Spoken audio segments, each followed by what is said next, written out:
Hey, it's Chuck Armstrong with Loudwire Nights, and this is Loudwire Nights On Demand.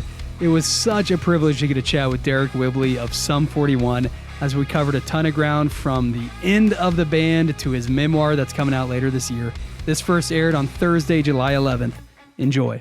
Nearly 30 years ago, our special guest tonight formed the band Sum 41. And over the years, this band, they've become synonymous with punk rock, but specifically with a more modern punk rock sound that was coming out of the 90s blended with heavy metal, a sound that they no doubt made their own. And now, after 8 full-length records, countless tours, and building a massive fan base all over the globe, Sum 41 have called it quits. They are in the middle of their final tour, celebrating their final studio album. And tonight we are hanging with founding member and frontman Deryck Whibley. Deryck, thank you so much for hanging, man. Yeah, thanks for having me. So, listen, I know you've been doing a lot of interviews since Sum 41 announced the news of the breakup. Now we're past the release of your final album, Heaven and Hell. Yep. You've already played a ton of shows on this final tour. So I just got to ask, as we start, how are you feeling these days, man? I feel really good. It's funny because it doesn't quite feel like it's the end yet, because we have so much touring ahead. Like you just said, we just put it out, Heaven and Hell, our final record. So it just feels like a new record in a new tour. We're still announcing dates, and I have to remind myself that this is the final tour because it's just what we do. It's tour album, and this just feels like the same old right now. Yeah, that's interesting, man. Because for the fans, obviously it feels differently because they're not seeing you every night, and so like I actually caught you early on the first leg here in America in Kansas City, and I gotta say, man, I was just blown away. Every song felt like an encore. I mean, every single song felt like a celebration, and that's my experience from the crowd. But it's interesting to hear what's going through your head on the stage where, not that it's just a normal show, but, it kind of feels like a normal show. The way I explain it is I'm so hyper-focused on what I'm doing in the moment. So I'm not even really thinking 3 songs ahead. I'm really just thinking about that song that I'm playing, and I'm doing the best that I can on stage in that moment for that song. And then I'm not even thinking about what the next one is. And then when we get into that, I just kind of get to it. And then by the end, it's the last song. I'm like, oh my God, this is the last time we're going to be here. It hits me on that last moment. Are you the type of guy who reflects in general? So, like obviously on the stage, you're in the moment, you're focused on what exactly is happening. Then in life, are you similar? Like you're just kind of in the moment and you're not too worried about what's been behind you or what's coming ahead? Yeah, I'm like, I'm more focused on what I'm doing in the moment, a little bit towards the future. I keep an eye on like the distant future just to plan ahead in the back of my mind. And I'll tell a story of the past, but I don't really sit and reflect too much. And I'm proud of the past, and I have like cool photos and stuff at the house. I have our gold records and platinum records up on the wall. Like it's not like I ignore the past. Right, I don't live it. Yeah. Well, Sum 41 has been such a big part of your life. What, you were 15, 16 when you formed the band, right? So it's a huge chunk of everything you've experienced. Yeah, it's been most of my life. So that's amazing, man. So you guys announced Heaven and Hell would be your last album a little over a year ago. And so, I'm curious, as you prep for the tour, as you prep for the release of Heaven and Hell, and now as you're celebrating both, and I don't mean this to sound negative or anything, but have you had any regrets about the decision to call it quits? No, not necessarily any regrets. I will say I was very surprised by the reaction that we got from our fans and just the public in general when we made the announcement. I figured, our super fans were going to be, oh man, like we're used to seeing you every year or so. But I didn't think that, there would be as big of a reaction as it was. And for the first time, I was hearing from people saying, oh, your band meant this to me, and this song meant that to me, and this. And I never heard those things from people before. We were always just a band that did what we did, and I didn't really hear much from people. I didn't really know how people, where people placed our band or what we meant to them in their lives, if anything at all. Well, that's got to be a pretty incredible feeling then. Almost 30 years into it, to kind of experience a new thing like that. Oh yeah, for sure. Like I said, it was very surprising. So like, I don't really have regrets of saying we're going to do, this will be the last record, but it was almost like, I'm like, wow, I wish you guys would have told me that before, a couple of years ago. I would have liked to have known that. it would have changed my decision. I don't know. Or Oh my man. thought process. Well, don't let the fans hear that, man. No, I'm kidding. I mean, it was a personal thing that I knew I had to Yeah. do creative. I feel like that really is the decision. It's always coming down to the creativity for me. And I just sort of felt after Heaven and Hell was finished, because we didn't start Heaven and Hell as the final record. That idea came to me after it was done. And I started thinking, well, what would I do creatively? What kind of songs would I write? Like, would it be more of the same? Would it be a variation of the same? And I just thought, this same word kind of keeps sticking around though. So it felt like I think I've taken it as far as I can go with this creatively. And that was really why I had the decision of I think I need to do something different because I feel like I'm tapped out at this point in Yeah. Sum 41 after 30 years. Have you answered that question? What would you do next, or what would that sound like? No, because again, it's that like hyper focused on the moment, right? So I Yeah. really want to make sure this album and tour is as good as it can be, and I don't want to have my mind thinking about what I'm going to do next and what I'm working on. Like I'm waiting till it's all done. That's good, man. I asked you if you had any regrets, and you said no. But as you sort of no doubt have spent some time reflecting on the career of Sum 41 and your time in it from day one, is regret a word that you think about a lot, or does that not pop up much? No, not really. I mean, and that doesn't mean that I don't feel like there's been mistakes. I just don't regret the mistakes. I think the Mm. mistakes and the tough things that I've had to go through either in with music or, professionally and personally, are great. They're not great in the moment. They suck in the moment, but once you're out of it, I just feel like it's that, I mean, I've had so many injuries. Like this is the way to put it. Like, I feel like there's a gift of injury, right? When I hurt myself physically on stage or something like that, and I have to go into some sort of physical therapy, I build those muscles up better than they were before. And it's the same within life, just mentally or Yeah. professionally. You fix those mistakes and you're better for it than you were before those mistakes. That's right, man. That's a really good way to put it. And whether you're a musician or, regardless of your vocation or your lot in Yeah. life, like that's true. Yeah, totally. I believe that. So I like having to go through hard things. I don't like being in them in the moment, but I Yeah. do like having gone through them. Well, listen, as if the end of Sum 41 isn't enough of a reason to reflect, right, and look back, you're also gearing up for the release of your memoir, Walking Disaster, My Life Through Heaven and Hell, which is out in October. Now, are you totally finished with this, or are there still some finishing touches being done to it? There's some touches, yeah. Like I mean, we're still going through like photos and stuff like that, but like the bulk of the story is it's all there.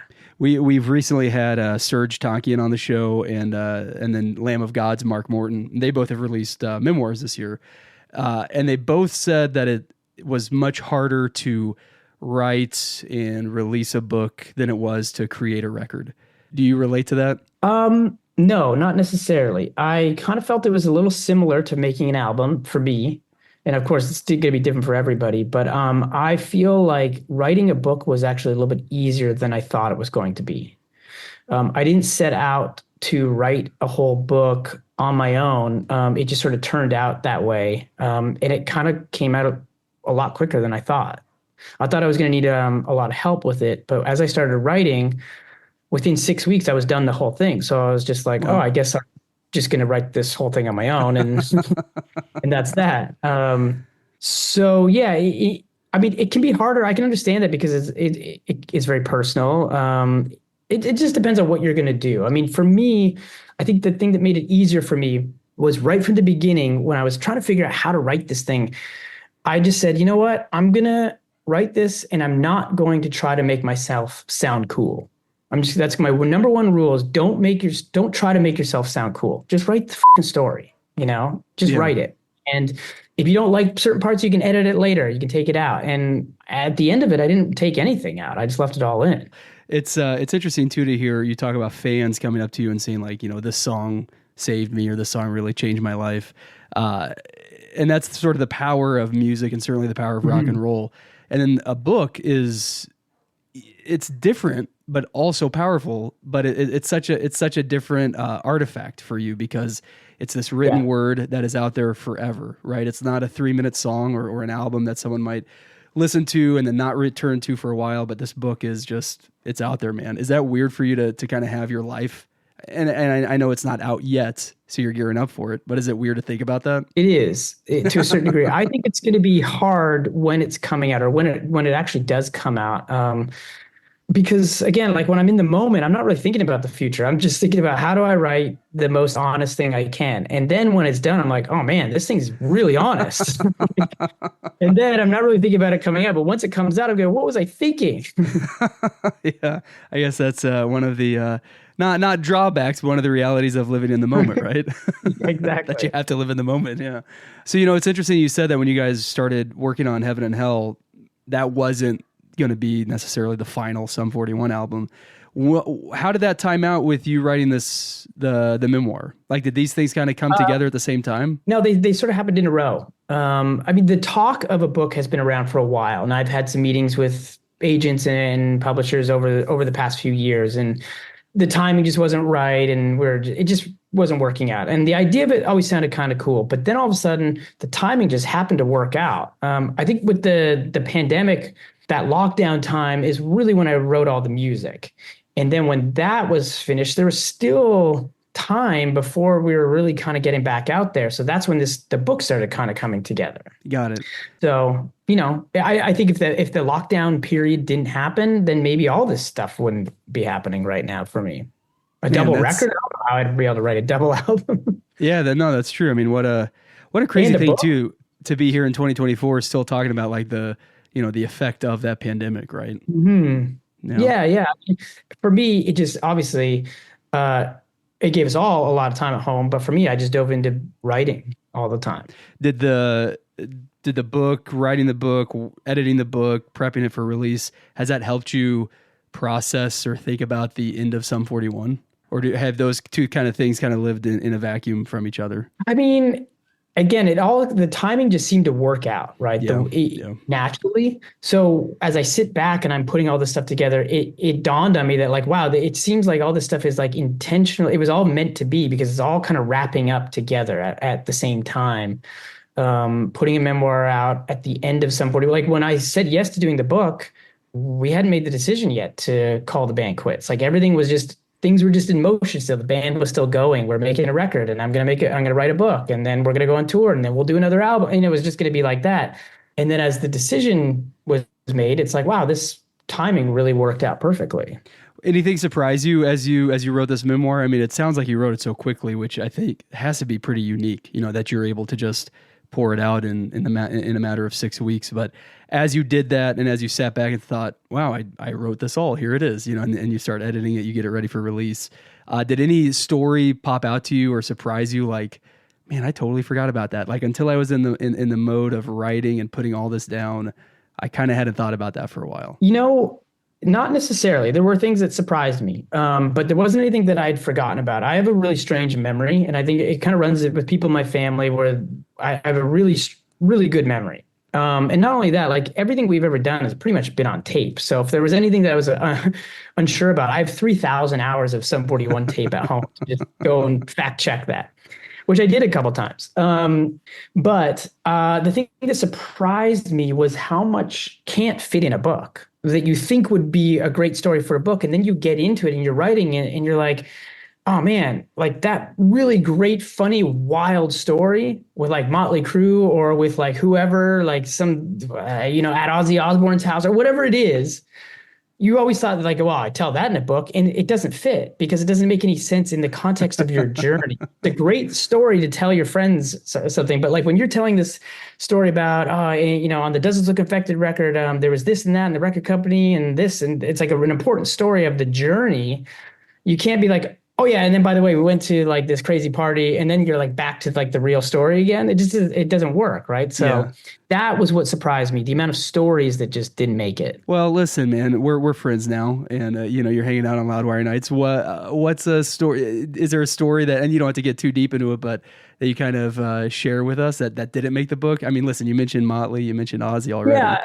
Yeah. I mean, there's a whole bunch. Well, what's funny is like I am making videos, like little episodes, short story episodes of a lot of stories that didn't make it into the book. But I mean, one that I didn't even make it into the episodes or the book is, since we just said Motley, I remember being on the Motley tour in 2005 and Tom, I used to hang out with Tommy on his bus a lot. And we would end up just partying, and I would just stay on his bus through the night, even though we weren't sleeping. We were just staying up partying all night. We'd roll to the next city.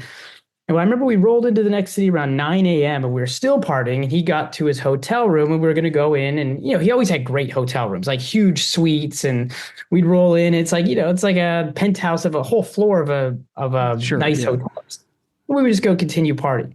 So we roll up to this random city. I don't know what it was, somewhere in Middle America. And it was not a very nice hotel at all. And we walk in, and he was just like, what the fuck is this shit? It's like, this place sucks. And he's like, we're not staying here. We're getting out of here. He's like, get me another hotel, to his tour manager. And so we were about to leave. And I was like, wait, Tommy, I'm like, we have to trash this hotel before we leave. Like, this place sucks already. Like, we can just leave this shitty hotel, like, in pristine condition. He's like, oh, shit, you're right. And then we just started flipping tables and breaking things. And I think I took a piss in the corner. And then, like, the whole room just got, we were only in the room for under 5 minutes. We walked in, we said, this place sucks. Let's trash it and leave. That's great, man. So you were like you were the devil on Tommy Lee's shoulder saying, come on, man. Well, in that particular instance, yes. Yeah. I'm guessing it didn't sound like he needed a whole lot of pushing.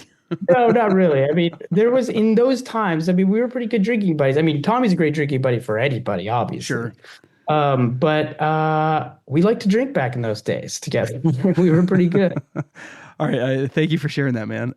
So listen, I know you said that you haven't answered that question, what's next, but just to wrap up, I have to imagine on some level, at some point, you have thought like, maybe I want to do a singer-songwriter thing. Maybe I want to do this or that.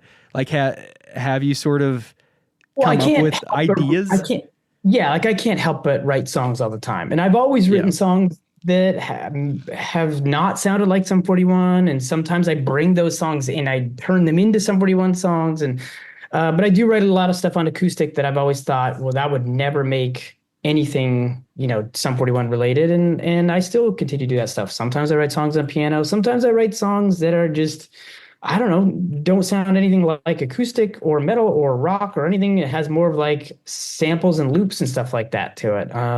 So I don't know. Right on, man. No, that's good enough. Like you said, you're in the moment too. You're in the middle of this huge tour saying farewell and still celebrating heaven and hell. And so, I love imagining what might be on the horizon, but also being with you in the moment and celebrating the here and the now. Deryck, thank you so much for hanging tonight, man. Congrats. Congrats feels like a weird word. But seriously, like congrats or whatever on this ending to Sum 41, because it seems like it's been handled about as good as it could be handled. You guys are going out in such a positive way with a killer double album with this huge tour. And like I said, man, the show I saw, and I've heard it from other friends across the country, like every single song feels like the finale. And that's from the beginning to the end. And so it's just, it's a blast. And congrats on the release of your upcoming memoir. I mean, it's a huge year for you, man. Walking Disaster, it is out on October 8th. Deryck, hopefully we can hang again soon. Maybe we're talking about Sum 41. Maybe we're talking about something else, man. Yeah, and check out the episodes on all our socials. I post them. So every week there's a new episode of a story that didn't make my book. Thank you very much.